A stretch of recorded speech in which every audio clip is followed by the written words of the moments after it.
Today I'm on the CFMOTO 450 MT, and I just thought I'd discuss a few things with you why I think that if you were in the market for a bike at the moment, this would be the perfect one. Now, I was watching a clip on YouTube going back a few days ago, and this is what made me sort of come out today and give this a bit of a workout as far as the clip goes. And the guy who was doing the review said that he thought it looked, a pretty good copy of a Tenere T7. So that was all right. Like, I've never got up and even bothered even looking at those bikes. And then, so I went over to bike sales for curiosity's sake, just to have a look at what it was like. So sure enough, I looked on there, and the new Tenere T7 now is 22,000 Australian dollars right away. I thought 22,000 against one of these at $9,500 right away. Now, take into account, naturally this one's a 450 and the other one's a 700. But, you know, if you're in the market and you were trying to get yourself a good bike and you didn't have a great deal to spend, I think, you know, like 9,500 is pretty good, but it gets better. I've noticed now a few of these have come up for sale on different sites. I was looking at them on bike sales and also on Marketplace, and some of the people have got for sale for around about 8,000 now, with very low kilometres on it. And I think about 8,000 was the cheapest I've seen, and then like a little bit more than that. But when you think of it, what a really good value for money bike if you sort of were a bit strapped for cash and you said you want to get out there and buy a bike which is a lot of fun to ride. And this bike is definitely a good bike to ride. And more importantly, if I get on here and tell you I think it's a good bike, I'm going from experience from past new bikes I've had over the last few years. So just not pissing in your pocket and saying to yourself, yeah, it's a good bike, and leaving it at that. It's actual from, my ride experience. I'm up pushing close on 900 kilometres on this now, so I've been on it for a while. I think some of the people who were selling, in the beginning, these were a boom bike and everyone was trying to get hold of them. There was a waiting list and that on them. And I think what the things happen now is that a few of the ones that bought them are getting a bit jumpy. There's a fair few of them around and they're probably thinking of bailing out in case the prices drop too much, and they do a few dollars on it. But that side doesn't worry me. I never bought it for the purpose of wondering what I was going to lose long term on it. I bought it because I believed at the time that they were supposedly a pretty good bike. Couldn't get a demo, and the only way to find out for myself was to get on and ride one, or buy one, I should say. But that guy who, I just forget his name, who I was looking at, I was only just bumped into it, he pointed out the things like, parts of the framework, the exhaust system, how the motor sits, front fork areas, all those sort of things. And then he, how close it is to the T7. So as a rule, I'm not into forgeries or anything like that. So, but seeing this is what you'd class as a copy, because they didn't get there and call it a T7. They do call it a CFMOTO 450 MT, and it's a different CC size. It certainly bloody looks like one when I went in there to bike sales and had a close look at it. And we'll put her out here at this angle here. Shadow's in the way, but not much I can do about that. I'm not going to the other side of the road. So overall, like I said, if you're in the market for one of these and don't want to buy one new, I reckon now would be the perfect time to get your hands on one of these, a used one. If you can score one for 8,000, they come with a few extras, because I reckon they are a really, really good bike. Now, if you say, oh, well, what can you compare it to? Okay, I can compare it to a Honda CB500X, which I had 4 brand new, so 18, 19, 20 and 21. I reckon, so far, my opinion is, and I never rode those, I rode those all under about 1,000 kilometres each new one I bought, and I've done nearly 1,000 on this. I think this is a better bike. I really think compared to the stuff I've been on, this is a really good bike for the money. So my thoughts would be, if you got out there and you can pick one up used if you don't want to buy one new, you'll be really happy with this bike, because I can't give it enough accolades to tell you how good I really think it is, because it's just a really nice bike to ride. Now, I'm out around about 50 kilometres from home, so I decided I'd give it a 100k run today just to check before I got over and made this clip. Here's what I found out. On the way out cruising at 100 kilometres an hour in 6th gear, I think I was doing around about 5,500 revs on it, and absolutely no vibration in the bars. Really smooth in the bars, and in the foot pegs too. Like, unreal how smooth this bike is.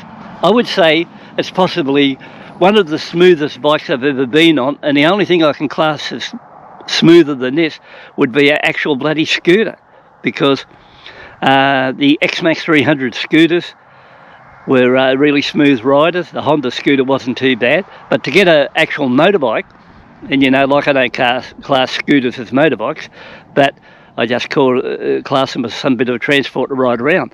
But this one is unreal how smooth it is, and it's got that slip and assist clutch. It's got not a bad seat. I've got the low seat on it today. I bought it with the low seat and the high seat, and it cruises along really so well. And you know, if you had anything to worry about this bike, would be, and I still think it's available, is the jerky throttle, what everyone complains about. But for $100, I set mine up to an ECU trimmer in Queensland, and I'll tell you what, he did a pretty good job. I mean, he never got a perfect job, but he probably give it, I don't know, 90-95% out of it. So when I'm riding around now, I don't feel anything. But when I first bought this bike, it was like a friggin' train, like up at the old days of the steam trains, when you used to go up there and they used to shunt along and bang and jolt and stuff like that. But no, this is really good. Handles really nicely, really smooth on the road. The ride quality is good. There's just nothing really bad I can say about it, except it's a really good bike. So, and you know, I've been on quite a lot of brand new bikes because I rarely buy second hand. I have lately bought a couple of second hand ones, but as a rule I don't buy second hand. But what I'm saying now is, if you don't want to pay $9,500 for one of these, there's a few second hand ones around, and I've seen them down with around just a few hundred kilometres, like 500, 800, 1500 Ks, and you get everything on it too. There you got your LED headlights at the front, you got these flip mirrors on that side there too, you got the traction control, you got the dual channel ABS, you got a nice gearbox, you got the slip and assist clutch, you got the tubeless tyres, spoked. You know, geez, I tell you what, it's a good package. And more important here, I haven't been off-road yet, but your ABS button here, it's switchable on the move, and you can just come along, press the button and take it on and off. Controls and that are nicely set up, and a really nice display there as you go along. You got the flip-up ratchet windscreen. So that suits me okay. I'm 5'9", 85 kilos, 32-inch inseam, so all that side there works all right. Got a good exhaust node on it. I might kick it over and you can have a listen to it. Like, you watch the display come up, really nice display.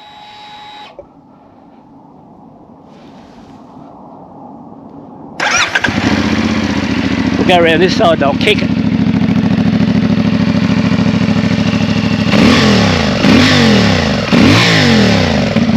Plus you've got the KYB, front suspension, like adjustable there. Also the rear shock.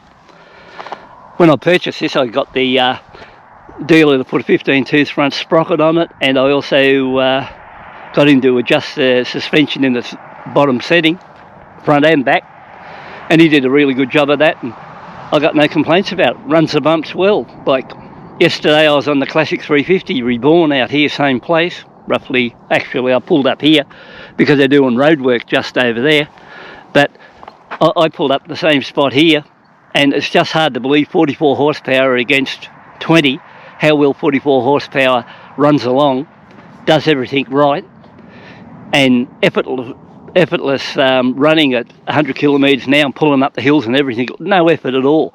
Where even on the 350s with 20 horsepower, you've got to work hard, you've got to work the bike, where this one will just run along no trouble whatsoever.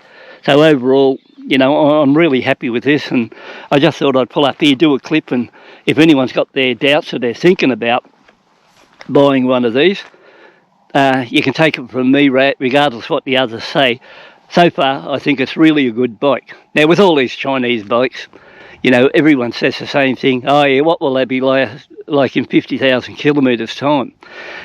Look, I'll never be in a position where I've got to say to myself, I've got to ride this for 50,000 kilometres and hopefully I get a good run out of it and then I can buy another bike. It'd be just shit talk if I come out here and said to you like that. It's never happened in my life, never will happen in my life, and I'm looking at something where I can't even control. But what I can say is, if you were buying one of these with a 2-year warranty on it, and I'm not sure if warranty is transferable, but if it is, how could you lose? You could get onto it and ride it for a year, 2 years if you had enough, piss it off, buy yourself a better bike if you want to go for a better one. But I don't know, for my sort of riding, if I was looking at this 9,500 what I bought this for, or I could pick one up for 8, this bike is a really good bike. It behaves itself in all areas, and like I said, the closest I could come to it would be the Honda CB500X. It might last a lot longer. It's hard to say, like nobody knows at the moment. I think the best, well, I think there is one person on one of these that's done so far 50,000 kilometres. But, you know, even the CB500X had water pump problems and things like that. So, you know, a lot of these bikes, what you get onto now, you think, oh, they may be perfect, but and a lot of it's misleading. You know, you go out there and you think you're buying a bike that's made in Japan, and it's either made in Thailand, India, or down over in Indonesia. The days of buying a Japanese bike from Japan are sort of few and far between, and I think we've got to be sort of looking at, open our eyes more and look what's happening ahead. And I'd say 5 or 10 years' time, the Chinese will be building bikes that the other ones can't compete with in price and everything, because they just throw everything into it. Now, I'm not saying these Chinese bikes are the best you can get, because they're not. You know, I've had Chinese products in other things and they're outright heaps of crap. But like all things, it all depends on how much you're prepared to pay. And if you're prepared to pay them a good price, I think you'll get a better product compared to you thinking, oh yeah, I want the good product but I don't want to pay. Now that doesn't work. This bike, if you look at fit and finish, no problems there whatsoever. And I actually, well, there goes the XPT over there, look at that. Looks good going through the cutting. You may be able to see it. Only coasting along fairly slow too. Don't know, must be pulling up a hill there. Anyway, that's about it. I just thought I'd give you on this. If you're on the market and you want to buy a good bike at a good value, and you think to yourself, well, I'm on a budget, I haven't got a huge amount to spend, I just want something I can get out, enjoy and ride, I'm pretty sure this bike will do it for you. And more importantly, I hope you found this interesting. If so, you might want to sub, give it a thumbs up, anything like that. And I'll catch up with you on the next clip, and cheers for now.